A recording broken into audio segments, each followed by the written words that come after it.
Que alegria estar aqui com você na TV Evangelizar, começando o programa A Vida em Foco, transmitindo para sua casa e na sua tela, no canal digital aberto, também pelo satélite e pela internet no YouTube TV Evangelizar Oficial. E hoje nós vamos falar sobre esse suporte emocional, sobre essa assistência que alguns cães fazem, tem um papel crucial, seja para pessoas que realmente precisam, mas e quando que isso deixa de ser uma assistência e passa a ser um apoio? Existe uma diferença, nós vamos falar sobre isso daqui a pouquinho com a doutora Pauline Machado, que é médica veterinária e vai tratar conosco deste assunto. Vamos também falar sobre a história da Aimee, que é uma menina que tem o espectro autista e que traz um amigo que faz toda a diferença na vida dela, que é o galo de estimação, o Paçoca. Você vai conhecer também essa história linda.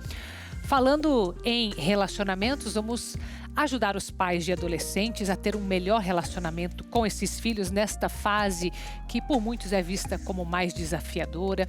Vamos trazer para você um churrasco de igreja completo, né? Esse que a gente ama com tudo que tem direito, e falar com aquelas pessoas que cuidam de pessoas, os cuidadores, quem olha para esta saúde mental deles. Então fica aqui comigo, começando o programa A Vida em Foco.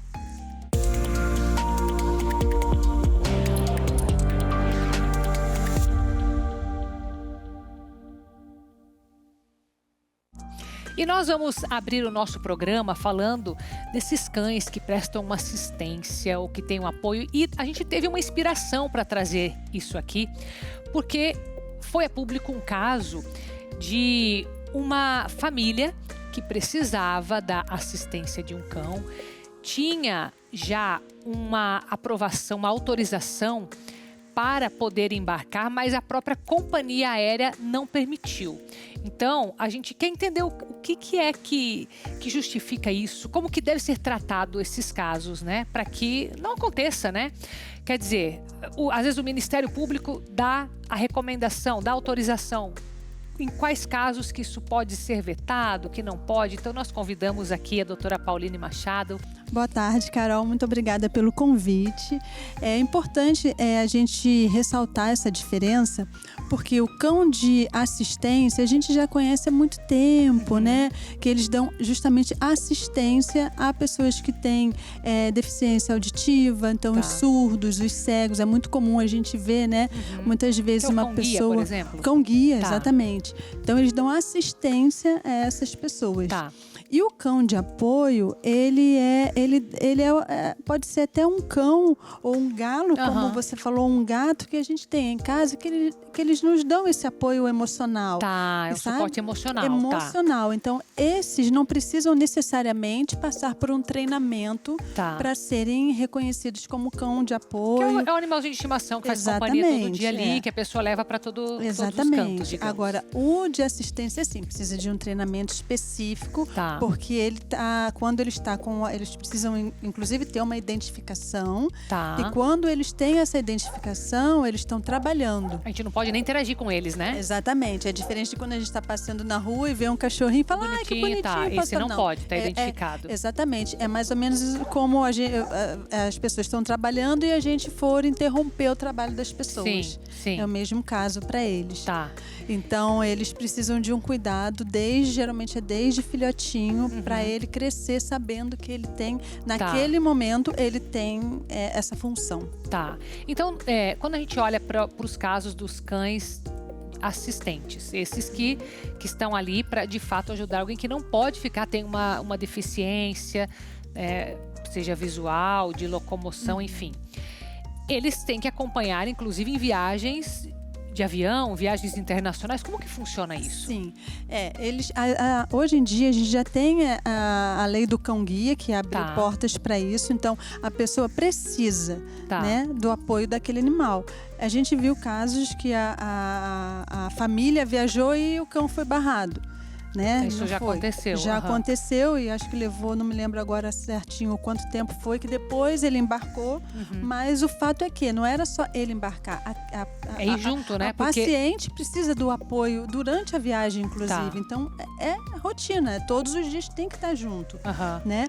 Então, é preciso treinar tanto os animais para eles, por exemplo, se é um animal de estimação que vai viajar conosco, ele vai dentro da caixinha, hoje em dia já tem liberação para ir na cabine. Agora, Tá. um cão de apoio, ele precisa reconhecer o que é uma aeronave, ele precisa passar por treinamentos também, se tiver alguma emergência, o que ele faz. Ele não está ali viajando, ele está ali para socorrer aquela pessoa que está com ele. E como que faz uma viagem longa, as necessidades desse cachorro? Como que é trabalhado isso? Aí ele também tem o treinamento, por isso que é desde filhotinho, dele conseguir se concentrar, dele conseguir Por várias entender horas ele por consegue. várias horas, pra ele conseguir entender que ali ele que está no controle, ele que está com atenção, ele que está cuidando. Então é um trabalho já de muito tempo, não é eu vou adestrar o meu cão para isso. É fazer um treinamento específico para ele ser um cão de assistência. Tá. Então ele aprende, por exemplo, a abrir portas, Sim. a perceber quando o paciente dele, digamos assim, a pessoa de quem ele cuida, né? Tá tendo precisando de ajuda, ele vai buscar, ele aprende a tocar interruptor, então Abrir gaveta, abrir tudo, né? gavetas. A gente recebeu chamar- um aqui uma vez no programa, ele era um guia de cego. Eu fiquei impressionada porque ele identifica o local mais apropriado para a pessoa sentar.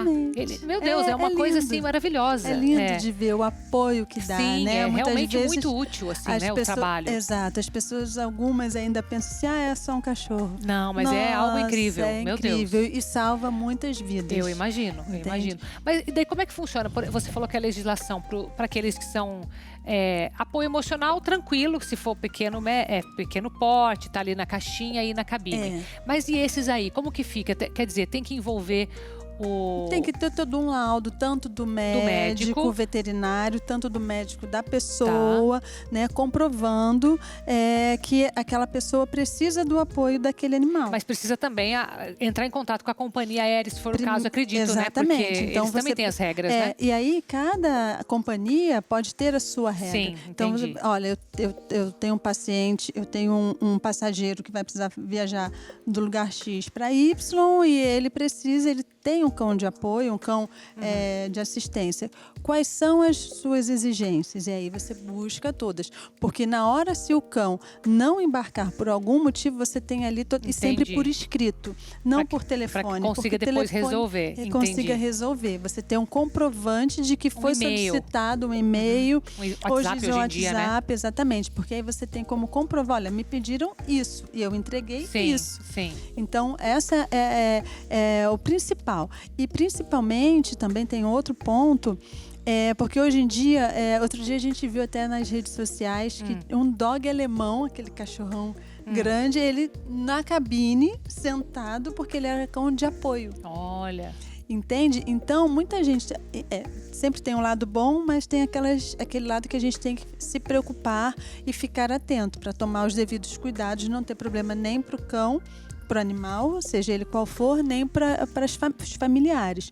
Porque hoje em dia, com essa facilidade deles poderem viajar na cabine, está tendo muitos certificados falsos. Então, ou seja, aquilo que não justifica mesmo, né? Exatamente. E aí, se não é um cão que está devidamente habilitado e ele se estressa, ou ele não reconhece o que é um avião, o que é uma rotina, aquele barulho, pra gente o barulho é aqui. Mas pra ele é muito mais.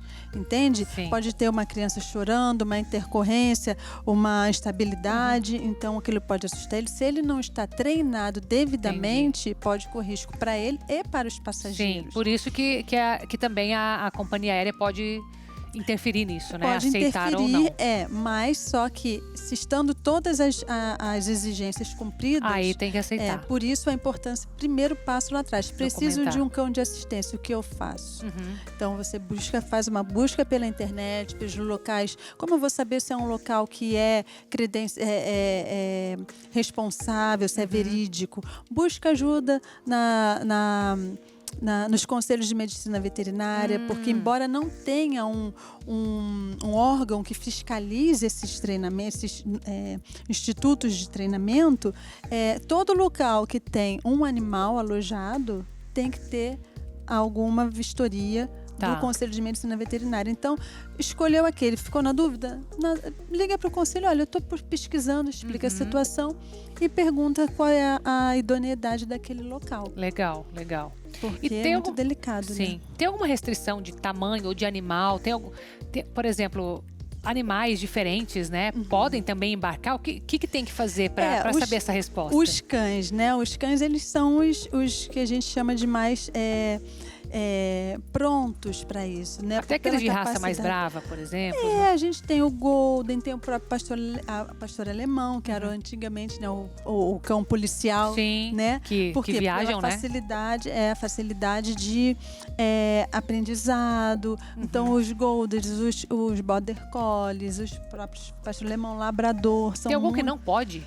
Tem alguma restrição? Olha, não, sempre vai ter que verificar o comportamento. Porque às vezes você tem um animal que ele é um pouco mais assustado, ou ele pode ter... comportamento, pela preparação. Exatamente, como ele vai lidar com aquele treinamento. Às vezes pode ter um Golden, que todo mundo vê e ama, mas durante o treinamento, ele mostrar algumas características que pode não ser apropriada. Não que ele seja raivoso, que ele seja, né, bravo, mas para aquele trabalho igual a gente. E aí eu acho que vai muito do dono mesmo, né? Ter que ter esse discernimento e falar, não, mas às vezes eu quero levar, mas não dá para levar, né? Exatamente. Porque não adianta, quer dizer, quem conhece é quem tá ali convivendo, né? Exatamente. Tem que ter essa... e de apoio é legal porque você pode ter outros animais também, né? Ver o galo. Eu sou mãe de 5 gatos, um deles daria perfeitamente para ser. Um deles conseguiria, os outros não tanto. Não gosta muito de ficar no colo. Então, a gente tem que estar aberto também para observar isso, né? Que às vezes esses animais, eles são aqueles que as pessoas são confidentes. Sim. Não consegue. E você vê hoje também que tem algumas sessões com psicólogos, né? Que as levam pessoas os animais. Exatamente, que elas conseguem se soltar. Não, meu companheiro está aqui, meu amigo está aqui, eu estou seguro isso, com ele aqui. Com certeza. Não se sente tão só, entende? Minha querida, muito obrigada por vir falar desse tema, viu? Que alegria prazer. te conhecer. Seja bem-vinda. Muito obrigada. Olha, já que estamos falando aqui de animais, né? Mencionamos aqui o galo. Esse galo da Aimee é real e ajuda muito no espectro autista que ela carrega. E tem uma amizade muito bonita que a gente vai compartilhar com você.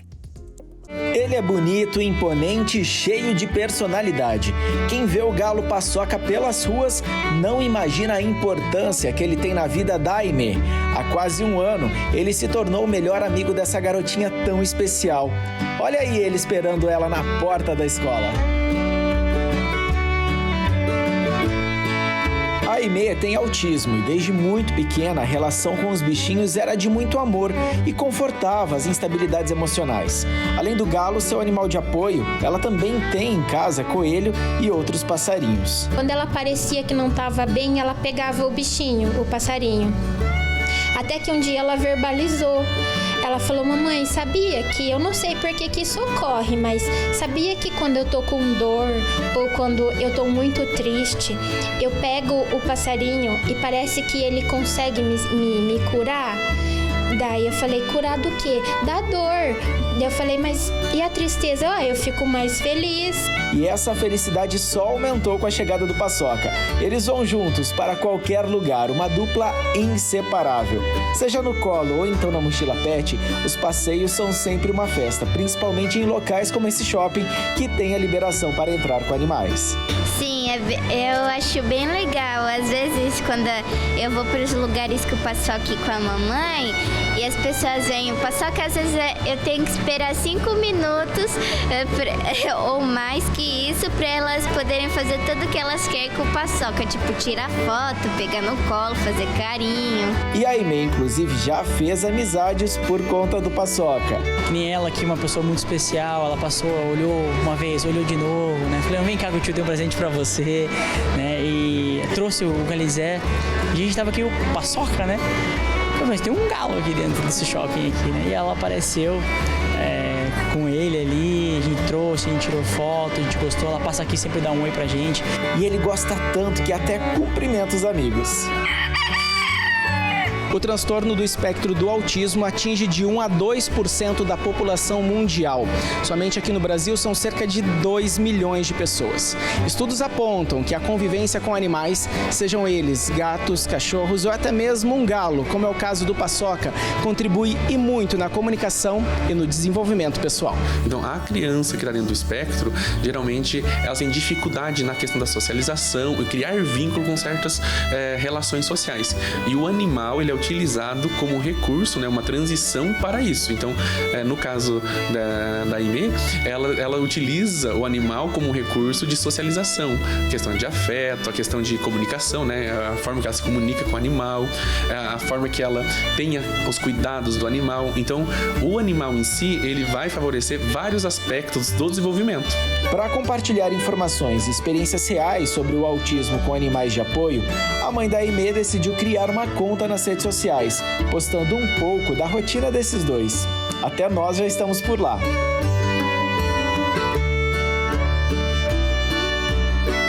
Mas a pergunta que não quer calar. Por que ele chama paçoca? É porque quando ele era um pintinho, ele parecia uma paçoca. A cor dele era igual a cor do doce paçoca. E decidiu virar paçoca mesmo ele mudando de cor quando ele cresceu? Sim. Não quis mudar.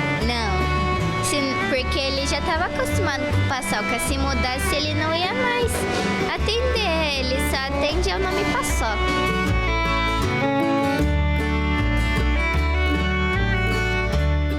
E agora nós vamos sair para o próximo bloco falar sobre os relacionamentos entre pais de filhos adolescentes. Essa fase que é um pouco mais desafiadora, mas talvez falte para nós saber o que fazer. Então teremos especialista para falar sobre isso e saímos com imagens de Sobral, no Ceará, que nos acompanha pelo canal 45.1. Sobral que ficou famosa mundialmente em 1919 por ajudar a comprovar a teoria da relatividade de Einstein durante um eclipse solar, ganhando o apelido de Cidade da Luz. Já eu volto.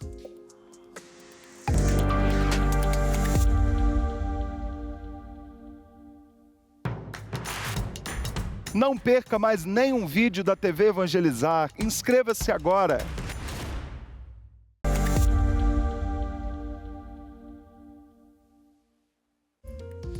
Voltamos com o programa A Vida em Foco para ajudar os pais de filhos adolescentes. Essa fase que muitas vezes passa por alguns isolamentos, por mudanças, por autonomia, tanto, né, que a gente já passou, mas que muitas vezes fala, tá, mas como lidar com isso?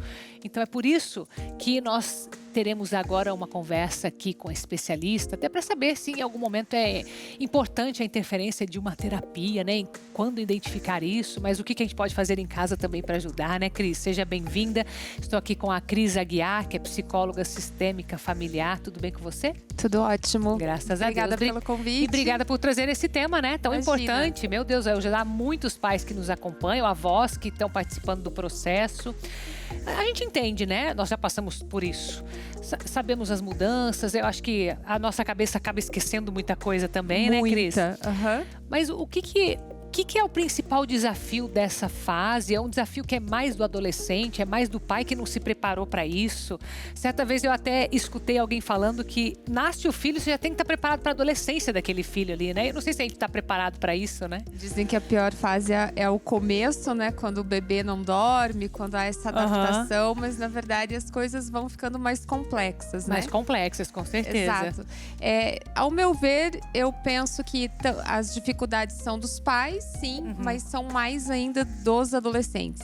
Porque eles estão passando por isso pela primeira vez, Exatamente. né? Porque a gente já passou, a gente tem um vislumbre. Sim. Só que a gente não pode esquecer que nós passamos por isso lá atrás. Em outro contexto. Outro né? momento, Outro momento e tudo mais. Então eu acho que o mais difícil realmente é essa. As pessoas falam é uma fase, né? Mas não é uma fase, é uma etapa. É uma etapa da vida e ela é muito importante. Tá. E os adolescentes não têm a menor ideia do que tá de fato acontecendo com eles.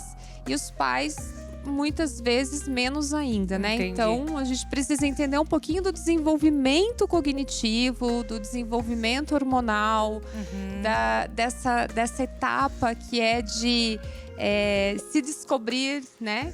Encontrar-se a si mesmo. É isso que o adolescente faz. Ele quer se distanciar da família para descobrir entender quem ele é. E aí que começam as preocupações. as divergências e tudo mais. Mas você acha que falta os pais entenderem o que é exatamente essa etapa, como você colocou? Quer dizer, o que está passando, o que esperar? Você acha que é falta desse conhecimento ou é falta talvez de estar mais perto, um pouco dos dois?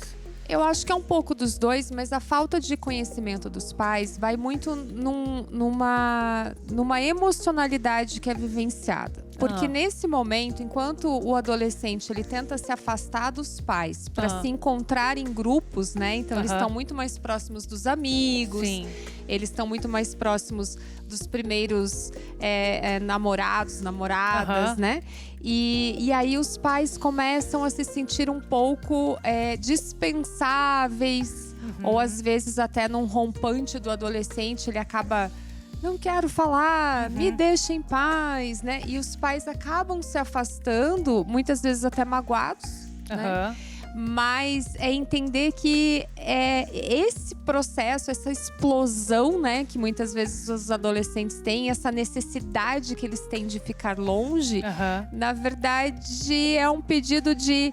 Quero ficar longe, mas não muito longe. Entendi. Eles querem viver isso, mas não é para os pais saírem totalmente de cena. Eles pedem, mas os pais têm que saber até onde ir. Os pais, eu acho que o papel fundamental é dizer: tudo bem, eu te dou o espaço, mas eu tô aqui. Tá. Eu estarei aqui. Mas isso tem que ser demonstrado, isso tem que ser falado, porque eu acho que o desafio também é esse, né? Quer dizer, bater de frente não vai adiantar. Não. Mas da mesma forma como pede para afastar, daqui a pouco quer voltar, mas talvez...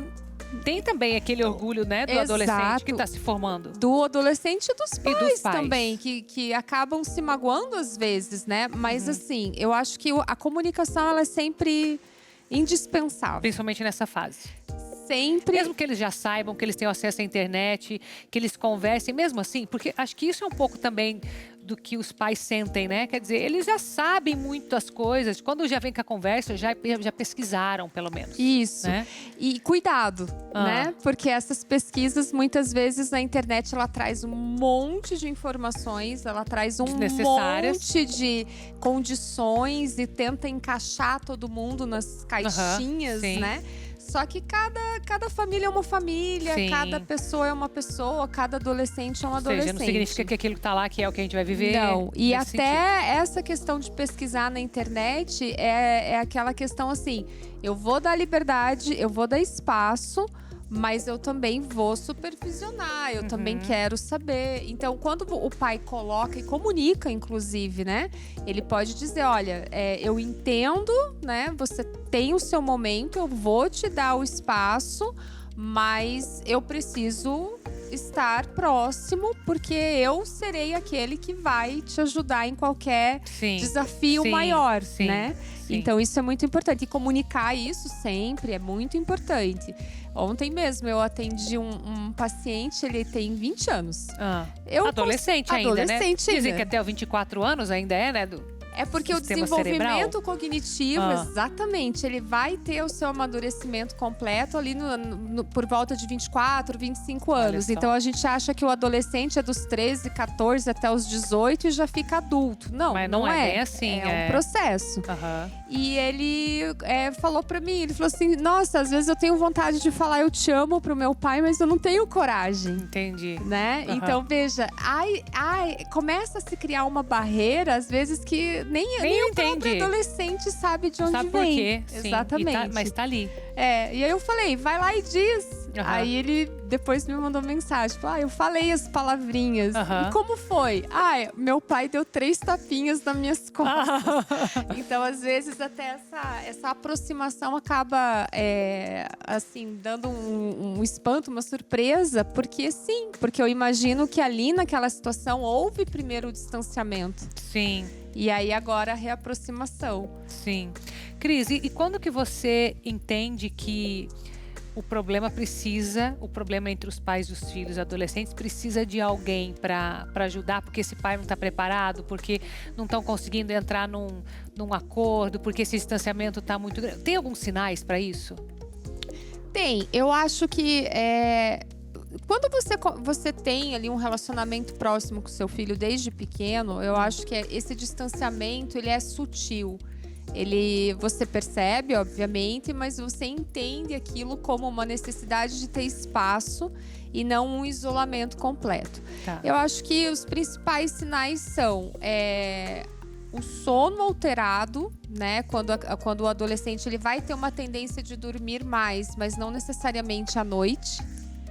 Porque ele vai ter toda uma descarga hormonal, então melatonina, serotonina, a própria ocitocina vai ter o cortisol, ele vai entrar em momentos diferentes e em quantidades diferentes no organismo. Então, às vezes, o adolescente ele não vai dormir à noite, à madrugada. E isso não é fase. Isso é uma questão que tem que ser vigiada, digamos. Eu acho que tem que ser olhada e orientada e supervisionada, né? Talvez você não consiga colocar o adolescente para dormir, né? Às 8, 10 da noite. Talvez ele precise ir um pouco mais tarde, mas não a madrugada inteira acordado. Sim, entendi. Tem que ter um limite. Exato. Tá, então nesse você sentido. tem que observar. Existe um horário, né? Um ciclo circadiano diferente, mas ele não pode ser prejudicial. Então, Certo. o sono, a alimentação, as explosões de raiva, mas em que contexto? Né? E o que está acontecendo naquele contexto? É uma briga com o irmão, uma discussão com a namorada, é uma nota baixa? Ok, mas a qualquer momento, a qualquer situação, a qualquer Então, fala... quando não faz muito sentido... Isso, essa quando não tem desconexão. essa desconexão é onde talvez precise entender o que mais pode estar acontecendo para ter algum ajuste ali. Isso, eu acho que tudo que acontece nessa fase, de certa forma, é observar e tentar compreender com o próprio adolescente. Sim. Você está nervoso por quê? Porque eu briguei no colégio, ou porque eu tirei uma nota baixa, ou porque eu tô com sono, ou porque eu tô com fome. Então, tentar observar os porquês e ver se tem uma justificativa, né? Que seja aceitável, que seja coerente. Agora, quando isso extrapola, né, essa coerência, esse contexto, aí é bom ficar de olho. Né? Porque daí existe um afastamento que pode, assim, no sentido de se encontrar, acabam se perdendo e se fecham.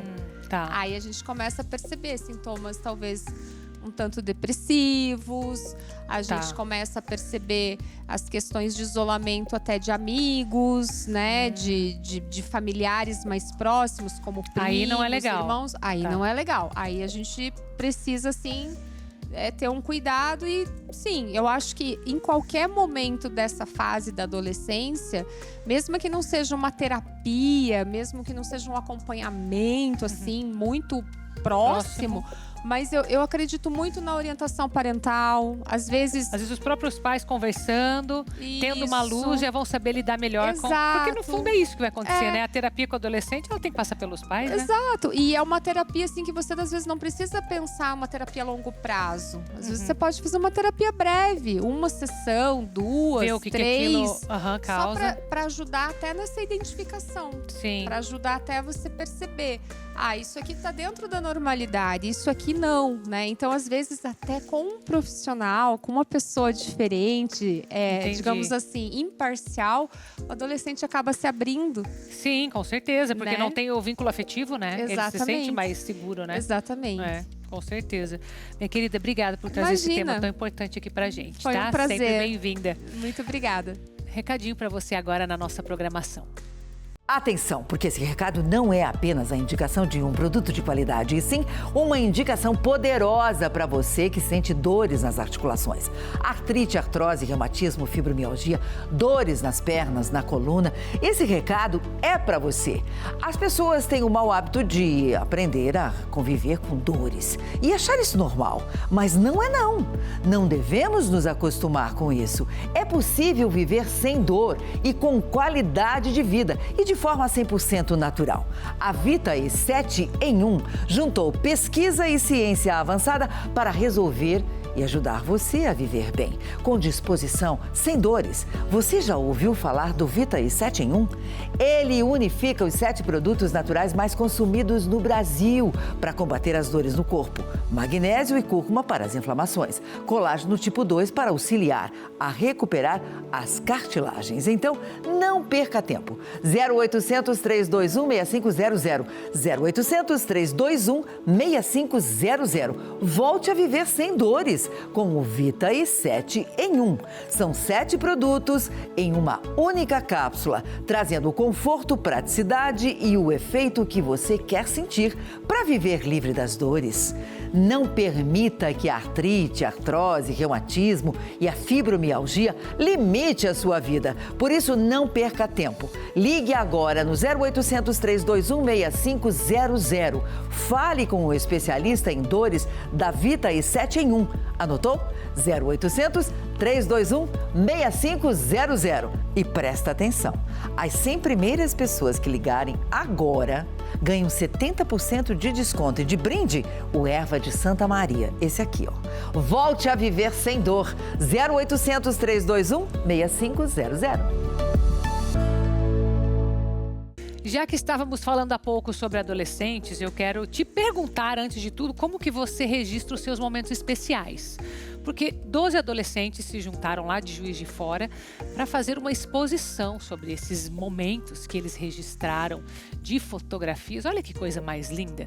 Resgatando um pouco, não apenas da história, da afetividade, mas até de raízes, não é? Acompanhe comigo essa matéria. Ao todo, 12 adolescentes entre 14 e 18 anos do Centro Socioeducativo de Juiz de Fora participam da oficina Visão do Meu Mundo. O objetivo é unir fotografia, escuta e incentivar o protagonismo juvenil. Em 10 encontros, os adolescentes combinaram teoria e prática fotográfica com o uso de celulares. Eles puderam registrar cenas dentro e fora do centro socioeducativo, registros visuais que buscam revelar o cotidiano e a visão de mundo de cada participante. As fotos vão ser expostas e os adolescentes estão autorizados a deixar o centro para visitar a exposição. E para você que gosta daquele tradicional churrasco de igreja, assim como eu, nós vamos falar sobre isso, aquele completo, né? Depois do nosso intervalo, então, imperdível, volte aqui comigo. Saímos com imagens de São José dos Pinhais, região metropolitana de Curitiba. Nos acompanha pelo mesmo canal, 16.1 aqui de Curitiba, São José dos Pinhais, e é conhecida por sua forte indústria, sendo um dos principais polos automotivos do Paraná. Já eu volto.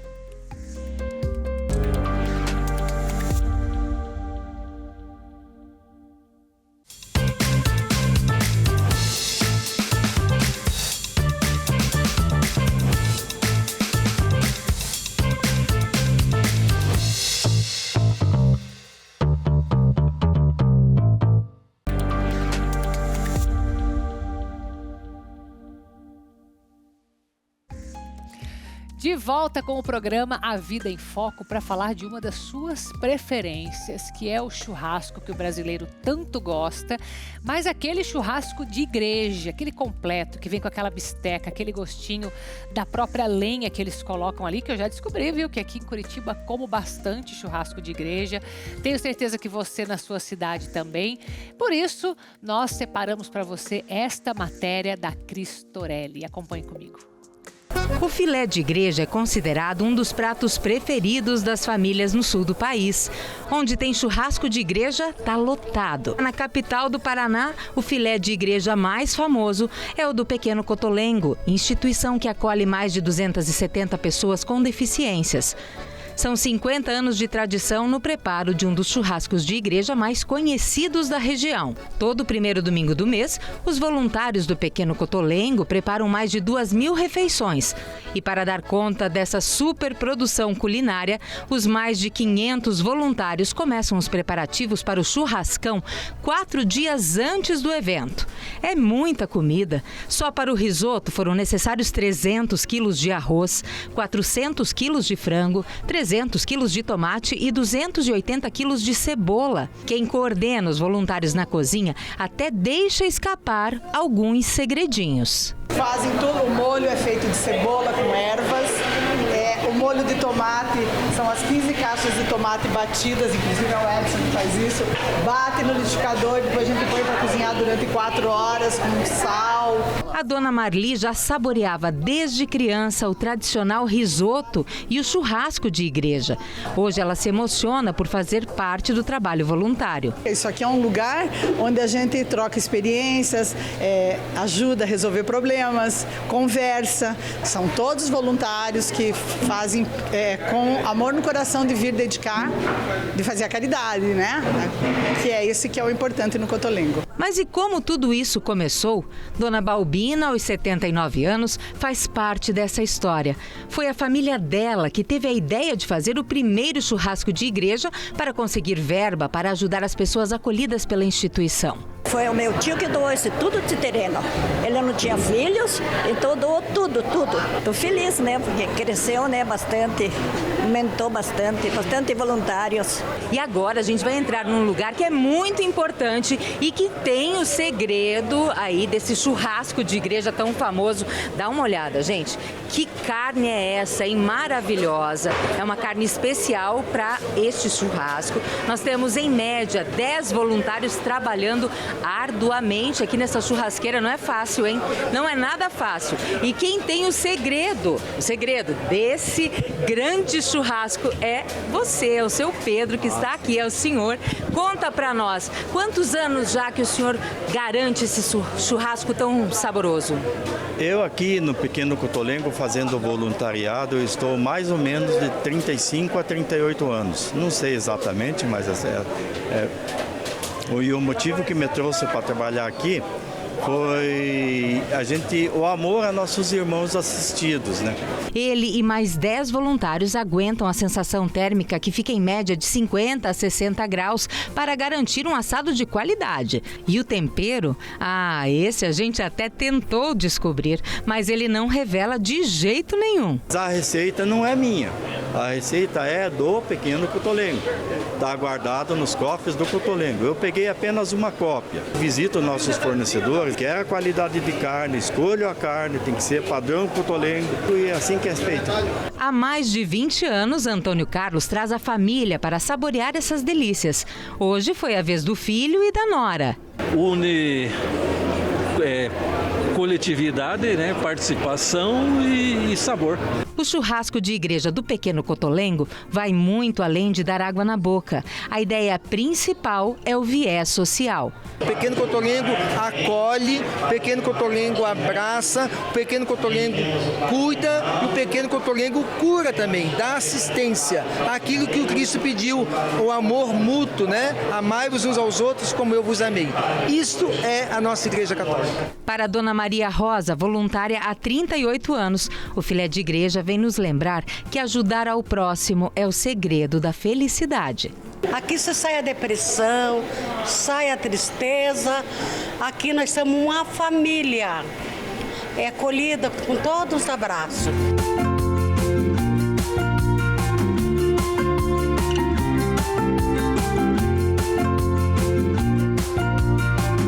Quando a gente fala em churrasco de igreja, a gente pensa logo em família, pensamos naquelas pessoas que cuidam de nós, pensamos em tantas pessoas que são cuidadores ali, que são voluntários e ficamos pensando quem que cuida dessas pessoas, não é? Os cuidadores, aqueles que estão ali sempre com os doentes ou com quem mais precisa, né? Às vezes para fazer uma comida mesmo, quem cuida dessas pessoas? Vamos falar deste amor que nós precisamos ter por aqueles que cuidam de tantos. Acompanhe nessa matéria. A Viviane cuida do filho Matheus, que tem 24 anos e foi diagnosticado com a síndrome do X frágil, uma alteração genética e hereditária, causando deficiência intelectual leve a grave e um pequeno grau de autismo. O cuidado especial com o filho leva tempo e atenção da mãe. Tudo gira em torno dos meus momentos encaixando na rotina do Matheus. Não vou mentir, é assim, a rotina, ela é puxada. Em um cenário onde o diagnóstico de doenças crônicas, como o autismo, câncer e outras condições incapacitantes, afeta diretamente a vida dos pacientes, os cuidadores também enfrentam uma batalha silenciosa. Quem cuida dessas pessoas frequentemente se encontra à beira da exaustão física e emocional, lutando contra desafios que podem desencadear transtornos mentais, como a depressão e ansiedade. E esses quadros revertem num efeito negativo nos cuidados da pessoa. Por isso que é extremamente importante nós cuidarmos de quem cuida. Nós detectarmos nessas pessoas, diagnosticarmos o seu sofrimento, independente do sofrimento do ente querido que está sendo cuidado. Por conta disso, o especialista destaca que a principal rede de proteção para quem cuida de alguém com uma doença crônica ou incapacitante começa na própria família e entre amigos. E que cultivar interesses fora da rotina de cuidados é fundamental para a saúde mental. Grupos de apoio onde pares, onde quase que parceiros da mesma tarefa, do mesmo propósito, podem trocar as suas experiências. Vamos em shows, vamos em teatro, vamos e sempre assim, levando os meninos junto. E não entender que o mundo gira só em torno do Matheus, mas inserir o Matheus dentro do meu mundo também, do que é importante para mim. Uma das principais recomendações é evitar que o cuidado se torne o único propósito de vida do cuidador. Porque se for assim, vai gerar uma frustração muito grande e essa frustração vai acabar se revertendo em irritabilidade e intolerância frente ao ente querido. Essa parte humanista, essa parte de você ter contato com as pessoas, isso é muito importante mesmo. Agora, recadinho para você aqui na nossa programação. Presta atenção, se você ainda não trocou seu colchão, agora é a hora. Conhece alguém que possui problemas sérios de coluna, hérnia de disco, bico de papagaio, alguém que sofre com artrite, artrose, que sofre com insônia, acorda bem cansado ou sempre cansado? Tem coisa errada, né? E se eu disser que existe uma solução real que pode te ajudar muito? O meu nome é Josina Xavier de Souza. Há 6 meses que eu estou dormindo no Sonolite. Tudo que eu fiz, se eu não tivesse feito, eu acho que eu nem estaria mais andando. Estava numa condição que... Mas depois que eu comprei o colchão, que eu estou usando, não sinto mais esse desconforto como eu sentia. Sentia muita dor, nossa, não aguentava nem andar. Olha, gente, vocês que estão em dúvida, pode comprar, que faz muito bem para a saúde. Viu só? Aprovado por médicos e especialistas, o colchão da Sonolife é indicado para você que sofre com dores nas costas, bico de papagaio, problemas de circulação, insônia e acorda cansada todos os dias. São 20 tipos de massagens e 11 tecnologias poderosas que vão te abraçar. A Sonolife também conta com tecido com tratamento zero bactéria e a exclusiva espuma Protex com densidade progressiva que ajudará a alinhar sua coluna e a sua postura de maneira natural. Acordar renovado todos os dias, sem dores e com disposição para aproveitar. Ai, gente, isso não tem preço. Ligue agora e aproveite a promoção de Fábrica Sonolife. As 50 primeiras pessoas que comprarem um colchão de casal ganham 2 presentes especiais e terão frete grátis. Sonolife, seu colchão especial com massagem e várias tecnologias com preço de colchão comum.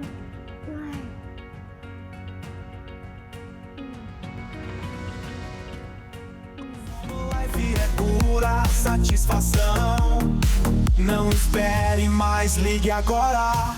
E já que nós estávamos falando de cuidadores, nós vamos olhar para esse projeto aqui da Brinquedoteca da Santa Casa, que trabalha com momentos lúdicos com as crianças, algo que é tão importante para a própria recuperação desses pacientes, algo que muitas vezes a gente não percebe, não é? Acha que pode ser algo assim superficial, mas não, faz diferença inclusive nos tratamentos. Acompanhe essa matéria. Brincar é primordial para as crianças. Mas e quando elas estão em um hospital? Na Santa Casa de Maringá, essa já não é mais uma preocupação. A unidade hospitalar, além de um espaço fixo, agora tem uma brinquedoteca móvel, que foi idealizada a partir de um trabalho de grupo entre os profissionais que atuam no local. Dentro do serviço da fisioterapia, nós temos uma semana em que nós, fisioterapeutas, nos reunimos, para fazer o levantamento, análise, de todos os processos que temos aqui dentro do hospital, E dentro desse Physio Week, que é o nome que nós damos a essa semana, nós estudamos e vimos que a presença de uma brinquedoteca, de um ambiente lúdico para o tratamento das crianças, facilitaria bastante aí na recuperação e na deshospitalização desses pacientes. Ter brinquedotecas nas unidades de saúde que ofereçam atendimento pediátrico em regime de internação é lei no Brasil. Mas a brinquedoteca móvel é um exemplo de que sempre dá para ir além e humanizar ainda mais o atendimento dos pequenos. Em Maringá, o carrinho recebeu o nome de Brinquedoteca do Pedrinho, em homenagem ao beato Pedro Friedoffen, fundador da Congregação dos Irmãos da Misericórdia de Maria Auxiliadora, e que deu origem a toda a obra da Santa Casa. Pesquisas mostram que o ambiente de uma brinquedoteca ajuda na melhora do quadro de saúde das crianças. O lúdico é também um recurso terapêutico e a brinquedoteca é uma ferramenta multidisciplinar que pode ser usada durante o atendimento de vários profissionais. Todos os dias, a brinquedoteca fica disponível para percorrer os setores do hospital onde existem crianças internadas. Mas não só os pacientes acabam sendo beneficiados. As famílias também agradecem. Bastante importante, até para mim mesmo. E os livros que estão aqui eu já li tudo, sabe? Para ocupar a mente, sabe? E ela fica muito feliz. Ela fala, mamãe, toda vez que ela acorda, ela fala, mamãe, eu vou lá pegar um brinquedo para me brincar. Vamos brincar comigo? É muito importante. Até para as mães também é importante.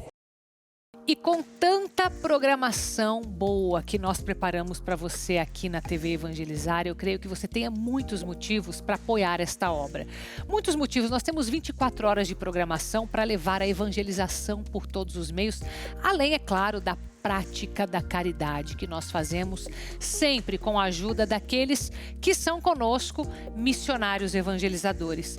E se você ainda não é, talvez você goste da programação, talvez faça parte aqui de tudo que nós promovemos, mas ainda não é um associado. Talvez falte para você ligar para a nossa equipe, mandar uma mensagem, dizer eu quero apoiar esta obra de maneira permanente, todos os meses fazer uma doação. Eu quero porque eu sei que isso é importante, eu sei que existe muitos custos para que esse sinal chegue de forma gratuita a todo o Brasil. Existe um motivo que é real para que eu apoie esta obra. Então é com você que eu quero falar, quero pedir que você nos ajude. Nos ajude se tornando um associado, assim você está apoiando idosos, está apoiando crianças, está apoiando as pessoas em situação de vulnerabilidade.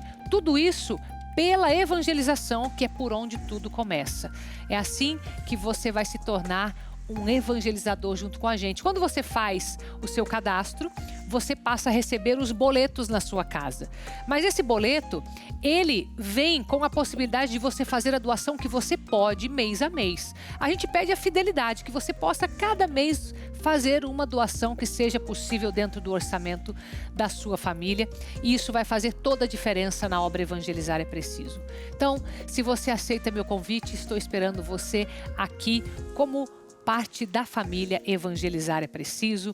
Vai também receber o jornal do associado, com as nossas devoções, com os nossos artigos e tudo aquilo que vai ajudar também a sua família. Então, estou esperando você aqui, fazendo parte da família Evangelizar é Preciso como associado. E agora eu quero te dar uma dica. É uma receita, é um mix de sementes que você vai fazer, que na verdade vai servir para você incrementar as suas outras receitas. Então, às vezes você tem um arroz que, sei lá, você tem um arroz do almoço, sobrou na janta, você quer incrementar, você vai pôr esse mix de sementes. Às vezes você quer fazer uma salada mais elaborada. Então, preste atenção que vai ser aquela cereja do bolo, se fosse algo doce, né? Preste atenção. Hoje eu vou fazer aqui para minha sogra um mix de sementes, que é muito bom para a saúde. Eu vou deixar a receitinha aqui para vocês. Eu aqueci a panela, coloquei um fio de azeite, 100 gramas de semente de girassol. Essa mistura é multifuncional para o nosso dia a dia. E dá para comer na salada, no arroz, na carne. 3 colheres bem cheias de gergelim. Gente, ele é rico em magnésio e ajuda a reduzir a pressão arterial. Aí eu botei também 100 gramas de semente de abóbora para fortalecer o sistema imunológico. Eu coloquei também 2 colheres de sopa de chia. Minha gente, essa receita é passada por nutricionistas. Não é coisa da minha cabeça não, viu? E para finalizar, 2 colheres de quinoa, rica em cálcio, magnésio, fósforo. Gente, ela é fundamental para fortalecer e aumentar a resistência dos ossos, viu? E agora só um pequeno detalhe, além de lindo, fica delicioso, meu povo. Eu esperei esfriar, coloquei num pote de vidro e essa salada você vai poder consumir durante 10 dias. Gente, isso é o tipo de receita que você tem que ter em casa pronto, porque a qualquer momento você torna um prato comum muito mais saboroso e que fácil de fazer, né?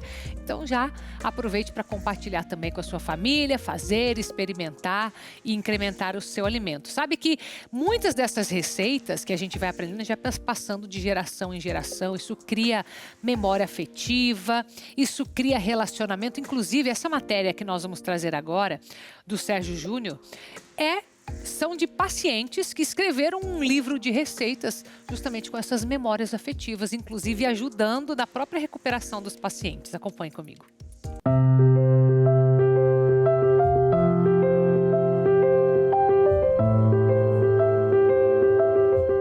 A bolacha de Natal e de Vaga é uma receita da mãe da Arlete e da Maria. As irmãs perderam a mãe há 1 ano, vítima de um tumor na cabeça. Além do amor, carinho, a lembrança mais doce agora é a bolacha.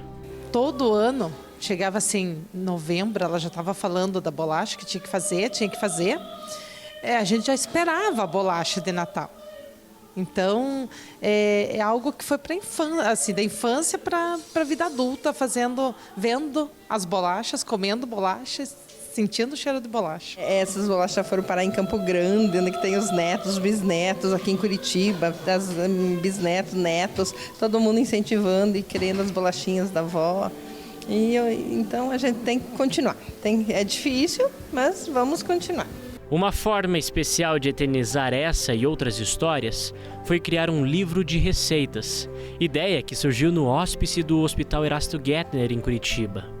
O hóspice é responsável por oferecer cuidado e apoio a pessoas em estágio avançado de uma doença terminal.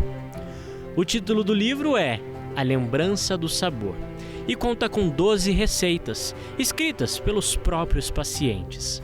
A proposta ela iniciou há 4 anos atrás, quando nós estávamos fazendo o planejamento da nutrição aqui na unidade hospice.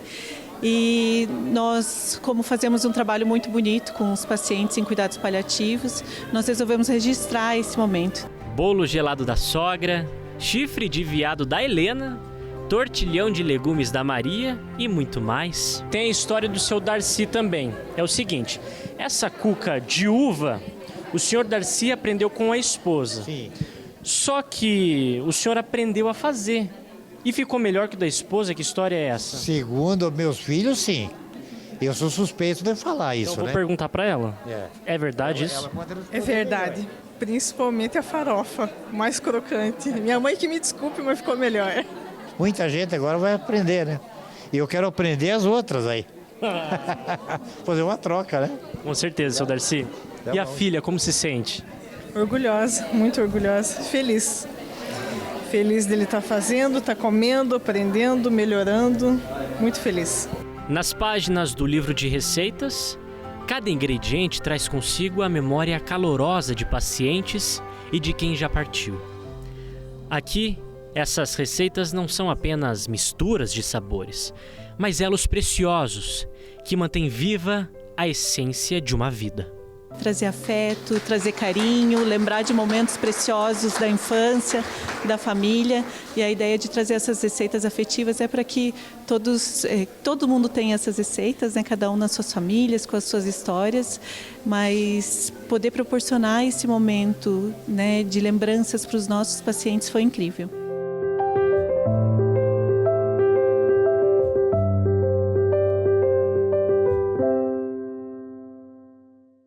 E eu vou me despedir de você por hoje, mas tivemos muita matéria boa aqui, não foi? Então compartilhe, nós estamos também no YouTube, TV Evangelizar Oficial. Manda para alguém, fala assim, você ainda não conhece o programa Vida em Foco? Ainda não conhece a TV Evangelizar? Vai lá que tem algo para você. E a gente se encontra de segunda a sexta-feira, depois do Terço de Jesus das Santas Chagas, às 3h30 da tarde. Então até o nosso próximo encontro. Fique com Deus.